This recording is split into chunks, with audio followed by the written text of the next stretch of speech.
Bismillahirrahmanirrahim. Alhamdulillahirabbil alamin wassalatu wassalamu ala asyrafil mursalin wa ala alihi washabbihi ajma'in. Al-an سنقدم لكم التقديم لفهم الإسلام الثاني. قبل أن نبدأ هيا نعرف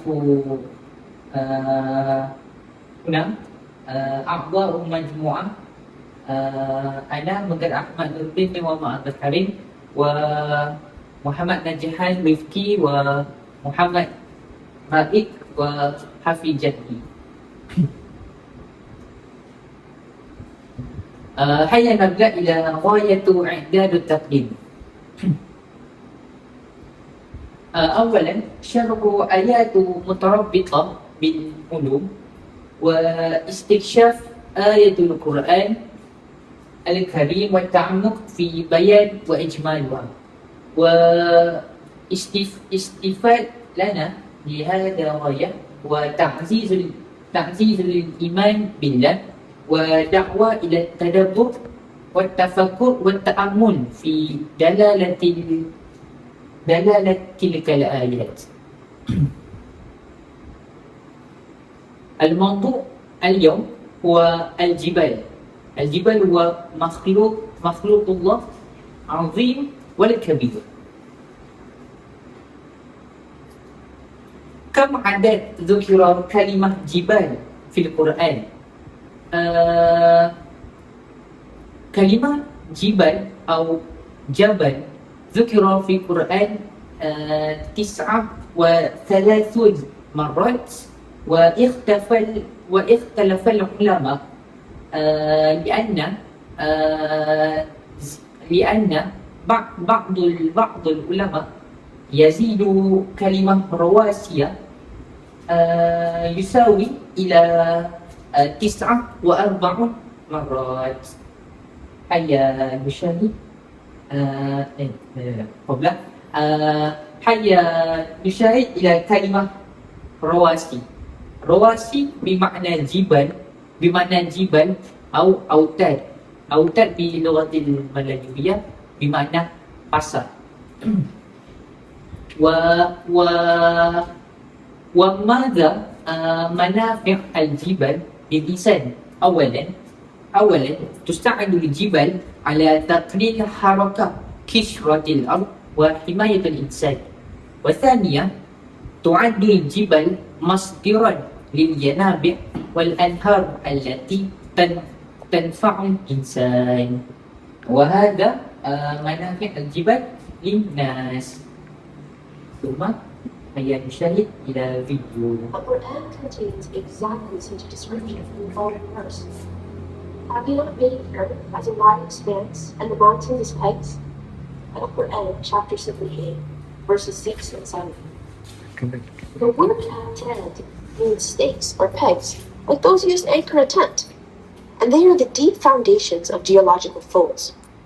A book named Earth is considered as a basic reference textbook on geology in many universities around the world. One of the authors of this book is Frank Press, who was the president of the Academy of Sciences in the USA for 12 years and was the science advisor to former US President Jimmy Carter. In this book, he illustrates the mountain in a wedge shape and the mountain itself as a small part of the whole, whose root is deeply entrenched in the ground. According to Dr. Press, the mountains play an important role in stabilizing the crust of the earth. Which type of layer? Red comes from the mineral hematite, which is made of iron oxide without much water. Brown and yellow come from goethite, another iron oxide mineral, but with a bit more water. Yellow can also come from jarosite, which forms when there is more sulfur around. And the gray layers form when there's more carbon from organic material. Tectonic forces first pulled the continental crust apart, forming a series of faults and basins between them. The soil layers built up in one of these basins got buried under more sediment, and over time turned into rock. Then, partly because of the collision of India, those big tectonic forces did a U-turn. Instead of pulling the continent apart, they pushed it together. That means all those faults that slid one way switched direction. This pushed that basin, now full of paleosols, up into the sky and tilted it over. The sedimentary rock above quickly eroded away to reveal the dramatic layers we see today. طيب نواصل بأوتاد الجبال. في القرآن الكريم قال الله تعالى: أعوذ بالله من الشيطان الرجيم ألم نجعل الأرض مهادا والجبال أوتادا. سورة النبأ آية 6 وآية 7. وتفسيره دليل على قدرته على البعث، أي قدرتنا في إيجاد هذه الأمور، أن أعظم قدرتنا الإرادة والبهاد البقاء والفراش. ثم والجبال أوتادا بمعنى جعل الله الجبال كالأوتاد التي تثبت الأرض لا تتفرق ولا تضطرب، التي يعيش الناس عليها بالأمان. والجبال تثبت الأرض وتمنعها من حركة الشديدة وحفظ الناس عليها بالأمان ومن تجنب من أضرار. ثم شرع الأفلاك العالمية قشرة الأرض غير متساوية السماء، فهي تختلف من منطقة إلى أخرى. وما هو خارج من المناطق من القشرة تحت الجبال، وهو سميكة جدا. ثم لكل جبال جزر يمتد لعشرة آلاف كيلومتر، والجبال تملأ أوتاد في الأرض. وقد ثبت أن هذه أوتاد تثبت قشرة الأرض ولتصفر تحتها على ولا تصب الأرض فضولية. ونوصل إلى قسم جبل كالسحاب. وفي جبال كالسحاب الدليل لجبل كالسحاب ومن آية القرآن أعوذ بالله من الشيطان الرجيم وترى الجبال تحسبها جامدة وهي تمر مر السحاب صنع الله الذي أتقن كل شيء إنه خبير بما تفعلون.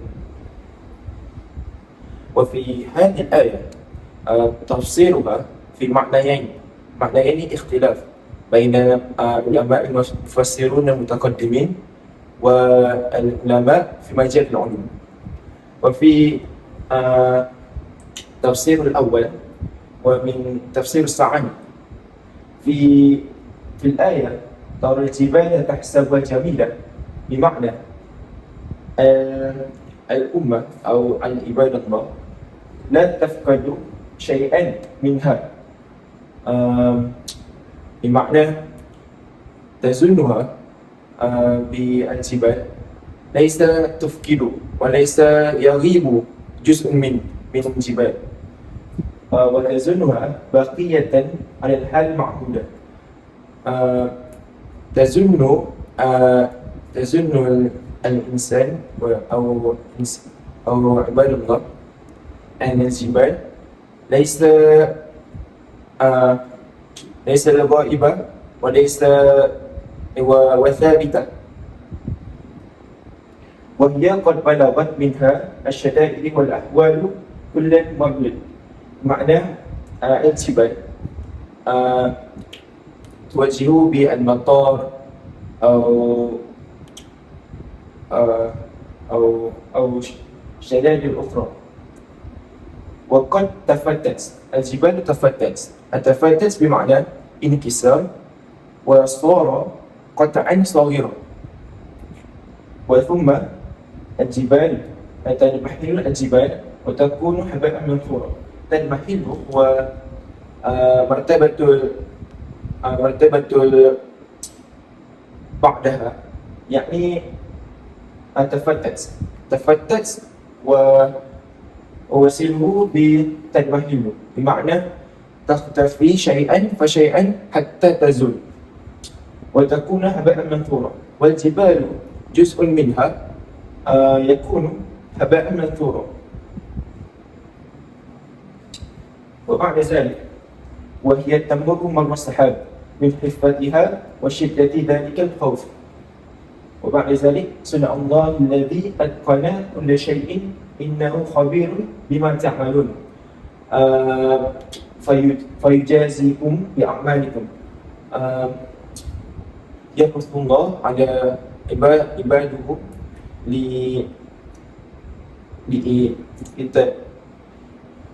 لإحياء عبادتهم وفي معنى وفي تفسير أخرى من مجال العلوم من عبد الدائم الكحيل بمعنى تعد القشرة الأرضية طاقة الخارجية الأرض وهي ليست ثابتة إذ تنقسم إلى عدة صفائح القشرة الأرضية بمعنى معنوية بمعنى kerak bumi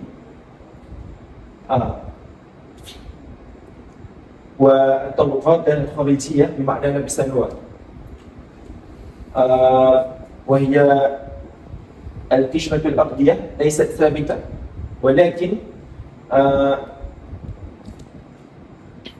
ولكن تحركت كالسحاب إلى عدة صفائح بمعنى plate أو lempengan وبعد ذلك هذه الصفائح الأرضية تتحرك باستمرار وتتعرض لانتزاعات بشكل متواصل بمعنى تتعرض بالآية بمعنى manusia terdedah atau mengalami الإزاحة بمعنى متحركة أو في معنى manusia geseran بشكل متواصل dengan secara berterusan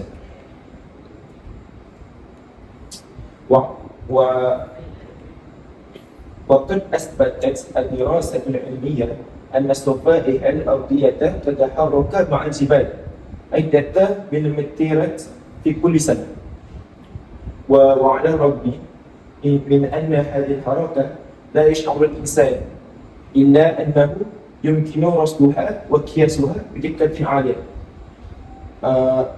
رصدها بمعنى ملاحظة أو مراقبة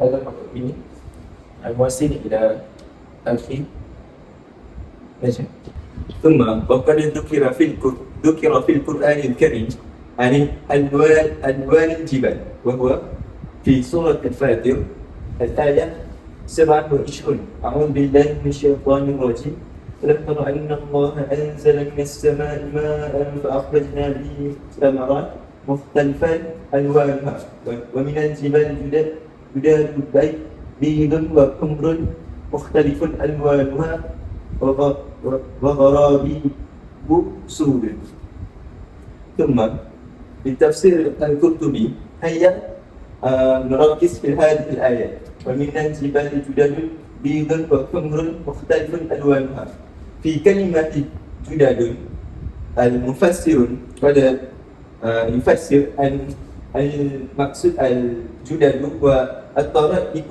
المختلفة ألوانا هو مختلفة ألوان الجبال وفي هذا كتاب القرطبي قال الجوهري بمعنى جدد وظهر الحمار يخالف لونه وهو حمار في وراءه لونه خلاف بمعنى يعبر الجوهري الجبال كلونه وراء الحمار وقال الجوهري طرائق تخالف لون الجبال ثم ننتقل إلى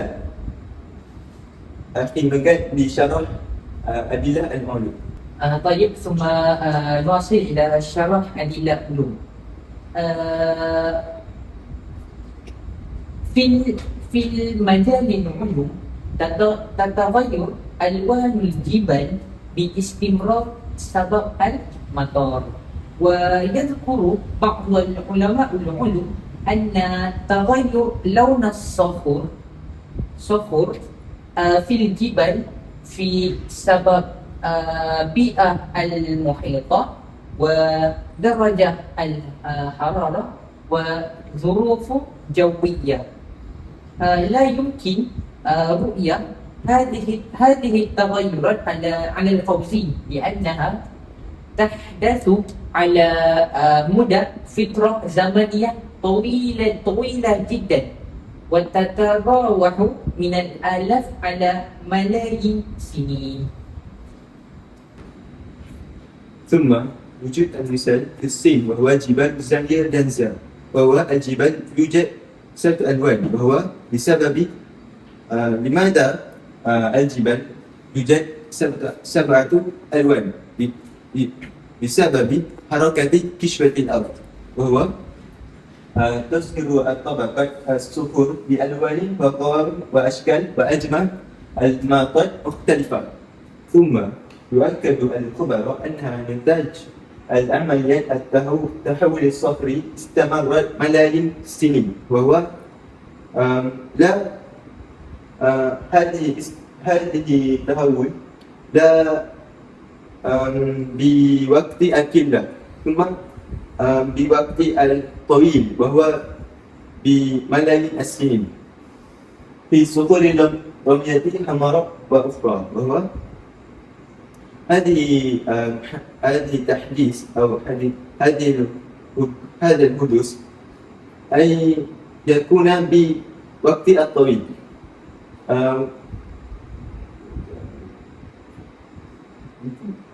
شكرا. ثم نواصل إلى مقالة. خلاصة.